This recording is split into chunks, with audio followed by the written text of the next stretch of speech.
And good afternoon, everyone. Welcome to Live 5, brought to you by Doane Studios. I am your host, Kennerly Benraty, and first and foremost, I'd like to thank you all for joining us here during your lunch hour or whatever it is you may be doing while you're watching this.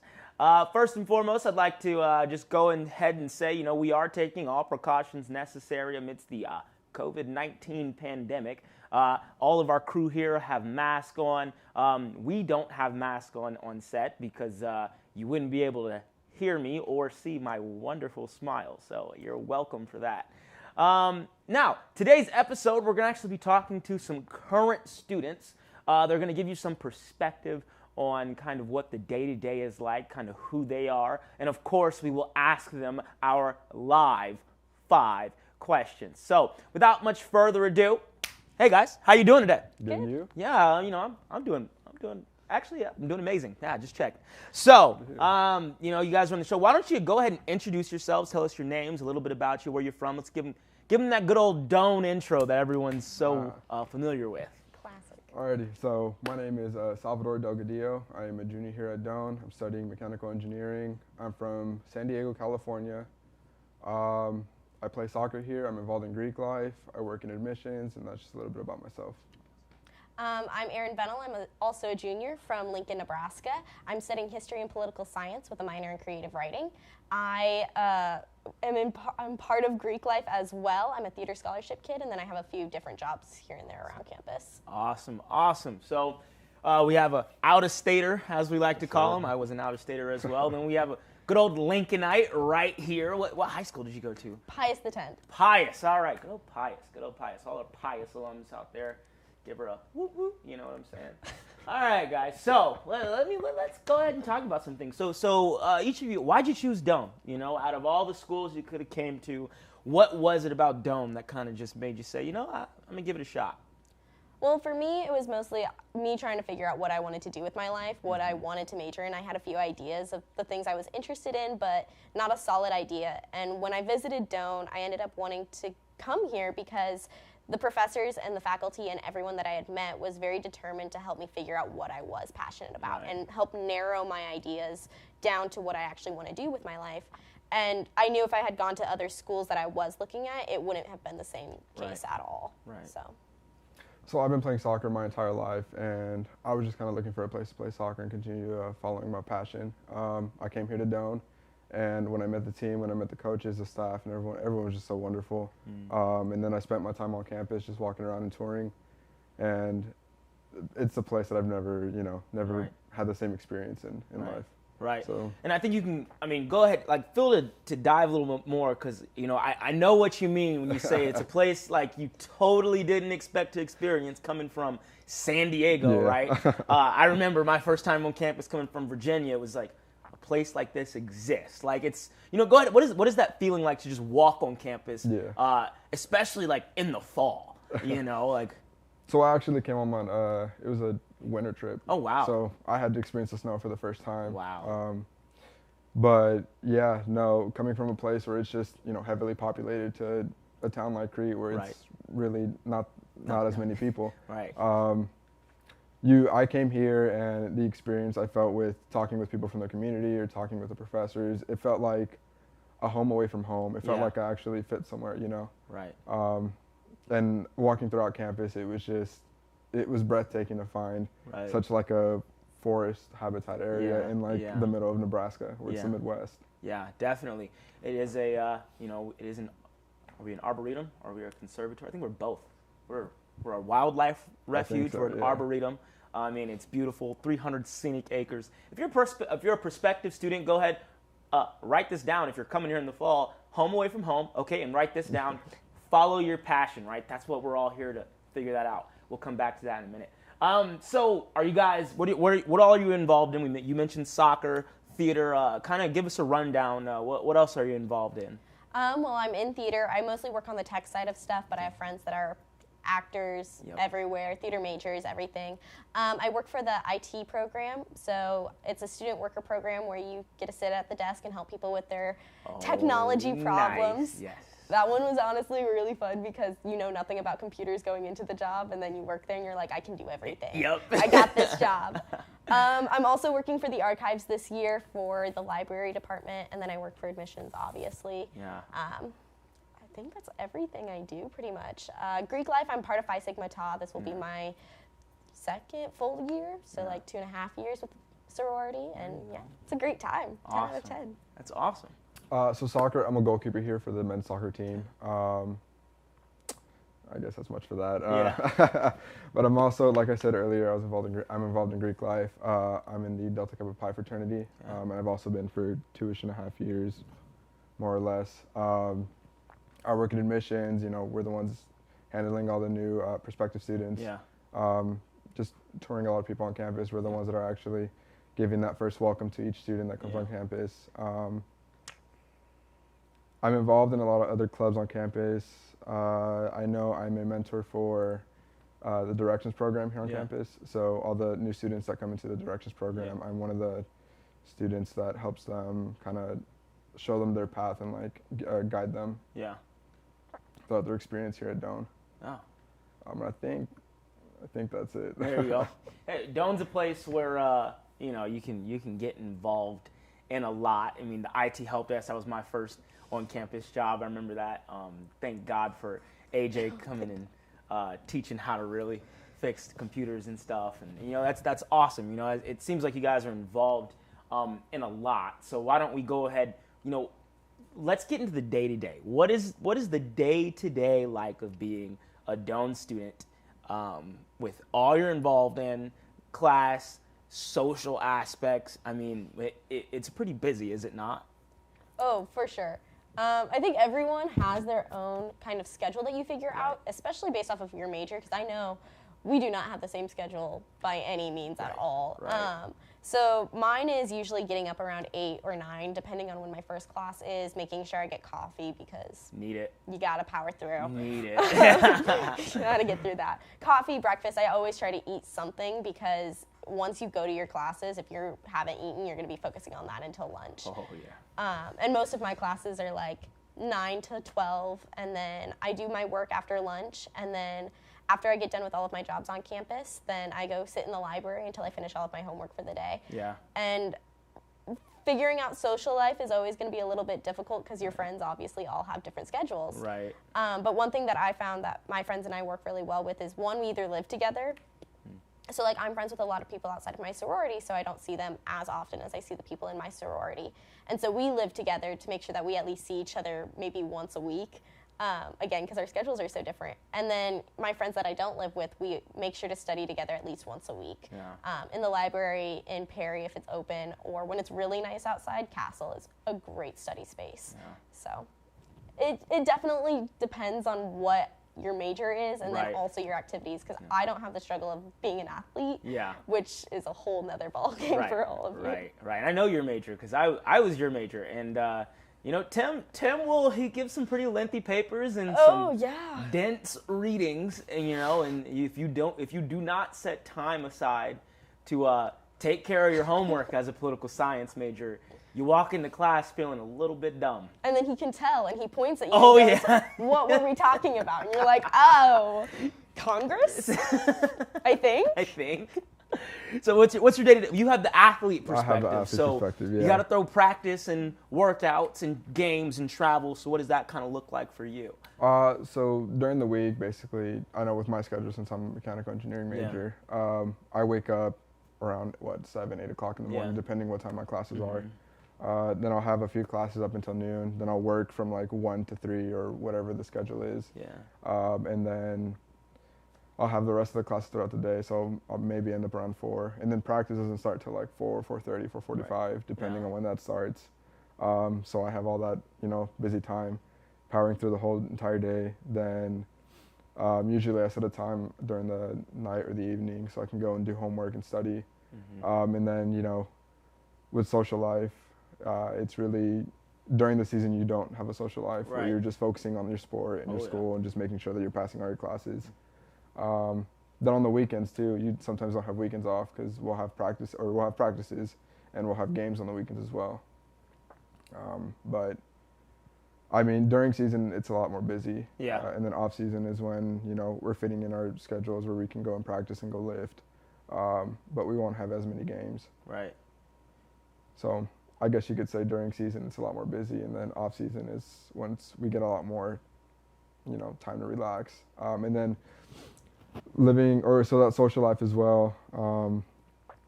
So for me, since I see my teammates basically every single day, I wanted to kind of see my fraternity brothers every now and then. So last semester last year, I lived with them. Yeah. And then this year, I'm living with them again or living next door to them. Yeah. So it's just kind of making my own time to make sure I can do the things I want to do outside of, school and sports. Right. Yeah. If you're an incoming student, go ahead. Write this down. Those are my 3 favorite words, so get used to hearing that.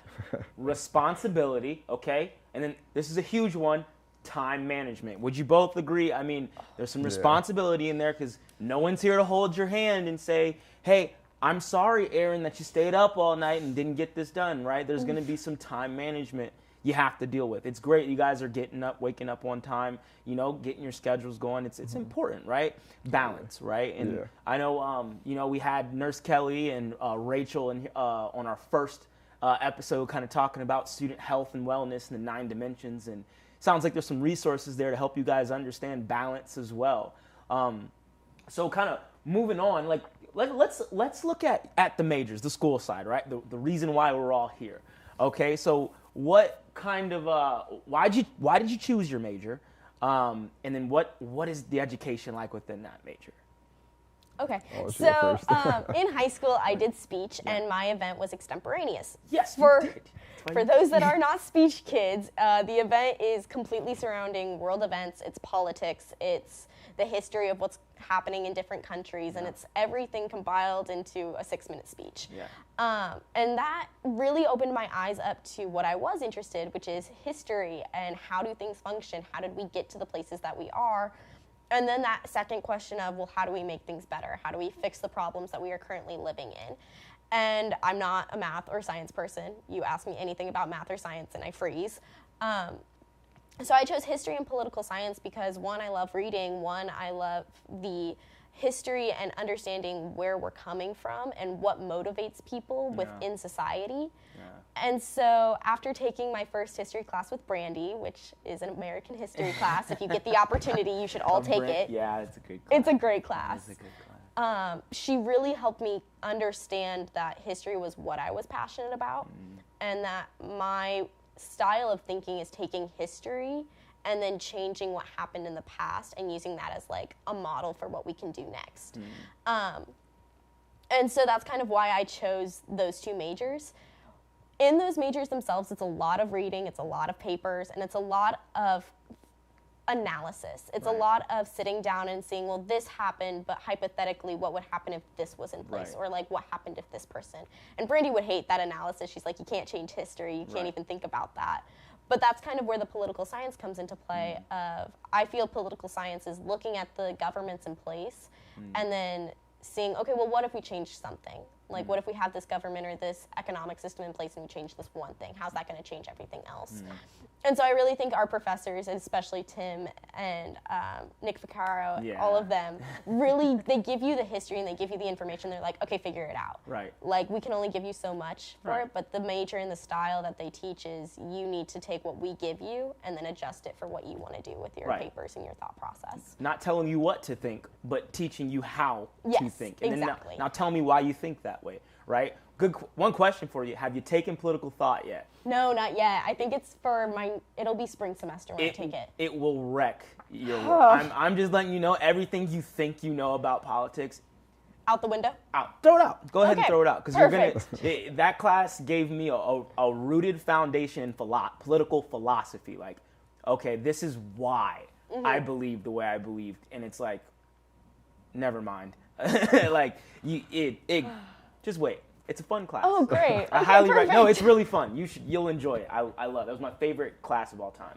So let's go the engineering side. So we have our reading and writing, which she gets a 10-page paper and like, okay, yeah, I'll do that in a couple days, right? If someone gave you a 10-page paper, you'd probably say, I'm quitting, right? Yeah. But at the same time, right, you get a math problem and you're like, oh yeah, you give me a math problem and we'll be here for a week. Okay, so what is it like being an engineering major, which is actually one of our newest programs, which is now fully accredited, correct? Mm-hmm. Yeah. So it's awesome. One of the fastest growing majors we have. I feel like every new kid I talk to is like, yeah, I'm an engineering major. What? Wait. Okay, sure, man. Yeah, you know, so what is it like? What is it like? You know, so we have our math classes, you know, Yeah. as we got to go. We got calculus, calc 2, some other, you know, ridiculous math classes that to the normal brain is not good. It honestly, it doesn't help. It's Right. not. But no, I mean, yeah, we go through we have all of our classes. Yeah. Then we have our physics classes. Right. And we have some, so the good thing about our engineering program is that we have specific engineering classes that Yeah. allow us to, like you said, you know, not tell us what to think, but teach us how to think. Right. And taking all the different math classes and the physics classes, that definitely helps us as well. Right. So we can figure out, you know, like real world problems. Yeah. And I know that's a lot of what we focus on. Yeah. Is just trying to figure out how can we apply this math and just these concepts to like the real world. Right. I know, like, for example, like building bridges, Yeah. or one project we did in my engineering class Yeah. was building a playground, and we designed a whole playground for, you know, just some requirements that we had for the class, and we basically had the free range to design whatever we wanted to do. Yeah. But with that engineering program, it basically teaches us every step of the way of what engineers and like firms should be able to do, and it kind of prepares us for just an engineering job Right. outside of college. Right. And I mean, and I think that speaks to the greater purpose of the liberal arts, right? Yeah. Again, it's I think the biggest difference you'll find compared to a larger university or institution is that although you're an engineering major, you will find yourself in an intro to fiction class, right? With Liam Purden. Take it if you haven't. It's fun. Or even though you're a political science major, you will find yourself in problem solving with Peggy Hart, right? Yes, that was my case. All right? So even though you have these majors that you're focused in, you get a well-rounded education with, you know, where you're ready to wear different hats, rooted in inquiry and application in the real world, right? Mm-hmm. So it sounds like you guys are crushing that in the best way possible. And it sounds like you guys are having fun. Oh, totally. That's yeah. good. That's awesome. So did you know what you wanted to do day one of college? And if not, I mean, how'd you decide? You know, I know Erin, I know, because I was a senior your freshman year. So you came in and you were like, yeah, no, I don't want to. You came in the speech team and you were like, nah, I don't want to do speech anymore, which is totally, you know, that's part of it, right? Yeah. So kind of, what was the story? What kind of happened? So I came in and I wanted to be a strategic communications major. And then I had to take a graphic design class, which was like one of the night classes. So it's 3 hours, one night. Oof. Terrible. I hate those classes, but sometimes you have to take them. And I finished the semester with it. And then it was like, okay, so you finished graphic design. Right. That's kind of what you have to know when you're being a strategic communications person. And I was like, never mind, I'm done. Nope, I'm not into that. And I had fallen in love with history because of Brandy, who's now my advisor. Yeah. And so I was like, I'll be a history major. I'll be a history education major. So I finished all of my requirements, the core requirements that you have to do in order to graduate. I finished that all in my freshman year and just kind of got it out of the way. Came back sophomore year, and first day of classes was a Tuesday, and I had my first education practicum class, and the teacher was like, here's everything you need to know, here's the syllabus, figure it out, like, you'll read it, come back with questions on Thursday. And I read it all that night, and I was like, no, do not put me with children. Please do not make me teach people about history. No. Emailed my advisor that night and was like, I'm out, I'm done. Take me off education. I'll just be history and poli-sci. That's all I want. And she's like, okay, understood. Good to know. I'm glad you figured it out day one. Right. But for activities and stuff, I went into college wanting to do speech and wanting to like continue what I loved doing in high school. And then I got there and I was doing all of the the practices and I was writing my speeches and my heart just wasn't in it anymore. And there's a lot of change that happens from the time you graduate to the time you get to college. Right. And for me, that growth just meant I wasn't as passionate about speech, and I still am a huge proponent of it. I think everyone should take a speech class, should do speech in some way, shape, or form. But it just wasn't what I wanted to do and what I wanted to spend my time. And so I looked at the theater department, and they were like, well, this is kind of the stuff that we'll teach you. And it's different than speech, but it's like kind of similar.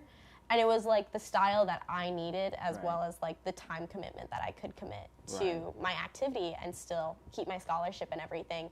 And honestly, it was a great experience. It's a great transition for me because it is very different, but it's also very, very similar.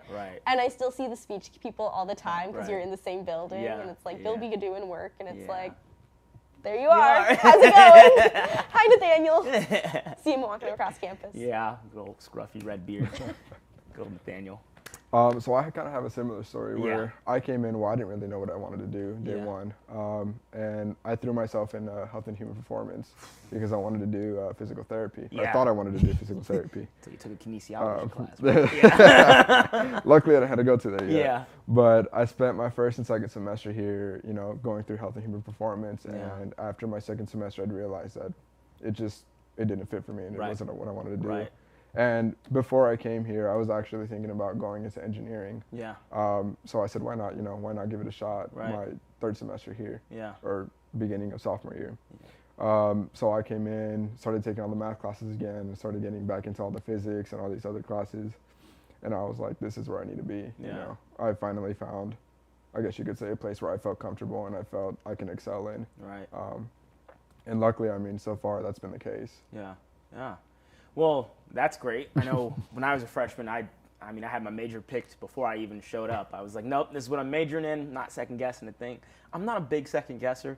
I kind of just make a choice and whatever happens, happens. But I do remember you hit the nail right on the head when you said the change aspect of things, right? I remember I came in as a wrestler and then ended up on the speech team, right? Huge dramatic changes, but that's what college is all about, right? So incoming students, write that down, big person decisions, okay? Big person decisions. You're going to make a decision, and you're going to have to think, and you're going to have to grow, and it's going to be great. Want to know why? Because that's what you're here to do.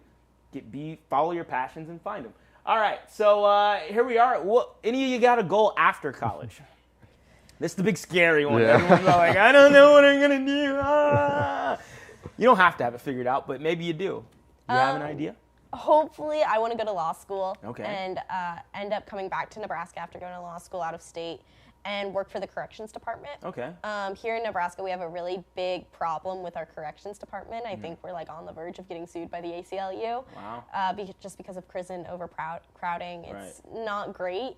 And I've always had some people might call it a weird passion for the prison programs and stuff, and I want to do like a whole overhaul and change it from what it is now to like actual rehabilitation, which is what prisons are supposed to be. And so that's kind of my area. There we go. So goals after college. I have really no idea what I want to be doing after college with my major. But that's the whole point of it, isn't it? I know that I want to spend my life either figuring out how things work or just putting pieces together.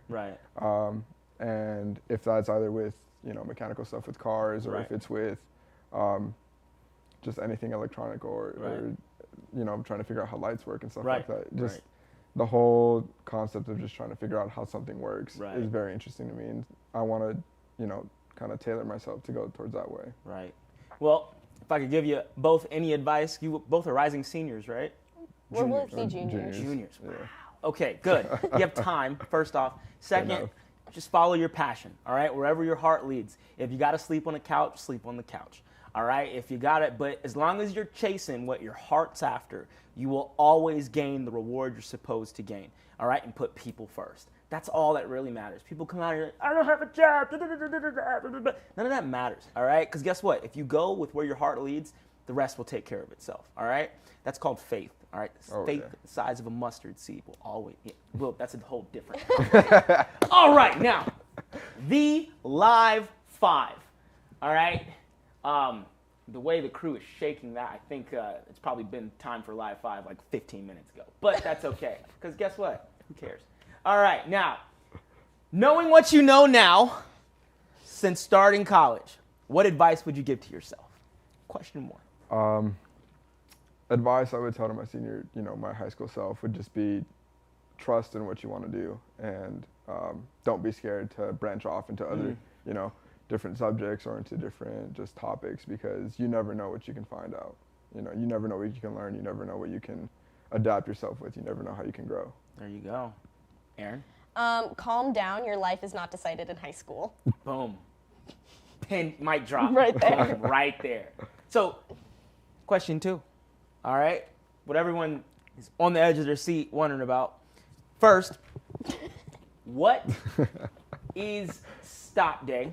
Okay? Well, stop day. Well, actually, stop day is, the day when classes stop. Okay? Everything's fun, right? Class president comes in and says, it's stop day, everyone. They go study, right? No, it's a break from class. There's games on campus, canoe races, a wiffle ball tournament, 2017 champs. Just all the good stuff. So what part of your day would you love to stop? That's a hard one. I would like to stop when I wake up in the morning and I'm like dressed, ready to go, and I have my first cup of coffee.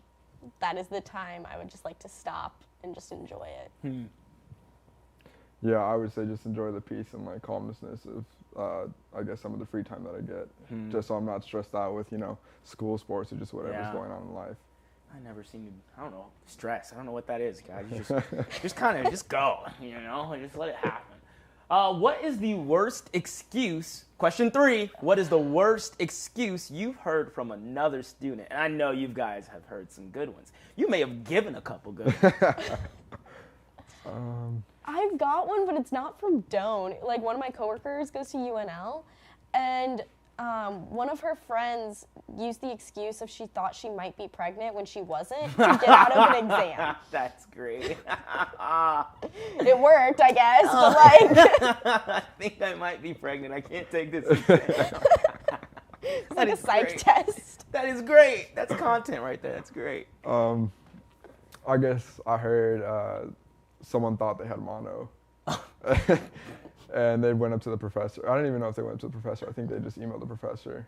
And they said, if you had ever, had contact with a student, just go away. But I know someone had said they had mono to get out of like a test, or I think it was an assignment or something. Hey, that's creative. All right. Very creative. So as we all know, right, we attend an institution, a prestigious institution of higher learning. And the hope is that we all continue to be lifelong learners after. So what is the last thing you've learned? I think, the last thing I learned on campus, like from school, or the last thing I learned in life? In general, life. You can learn things in life. Just last thing you've learned. I'll say that I'm learning how to be an adult now. There you go. I'm renting my own place, so I'm just trying to figure out how to live the adult life away from campus. There you go. Yeah. That's fair. That's a good Want to learn something else? No one's really an adult. We're all just big kids playing in a sandbox. This is true. I learned how to use a grill. Wow. Yes, I did. Essential skill you need. Very essential Thank skill. you. Yeah. Summertime, you gotta be able to break the grill out. That's a good one to learn. All right. Question number 5, our last one. What is your favorite spot on campus? Mine is, so if you come outside of communications towards Castle, and then you can see the lake, it'll be on your left. There's like a group of trees. You bring a hammock out there, you sit right on top of the lake. Yep. I know exactly what you're talking about. It's the best part. I guess you could say my favorite spot on campus would be on the bridge coming from Lead to communications. Okay. I know during the summertime, that's when everything starts to grow again. Yeah. So it's just very beautiful to walk past that bridge and see it, all the vegetation growing. Yeah. Well, that's awesome, guys. So there we go. I mean, my favorite spot is the con, just in case you're wondering. Fair enough. Now, there are no questions for live, so you're saved.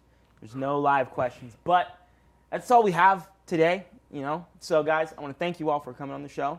I want to thank all our viewers for watching, tuning in. This would be the part where some music would probably play, and I'd sign us out. But Instead, imagine it, okay? See it, feel it, dream it, believe it. It's been wonderful. Live 5. We'll be here next week, all right? I don't remember who the guest is, but we will be here next week, same day, same time. My bright smile with another beautiful guest. So you tune in, all right? You have a wonderful day. See you later.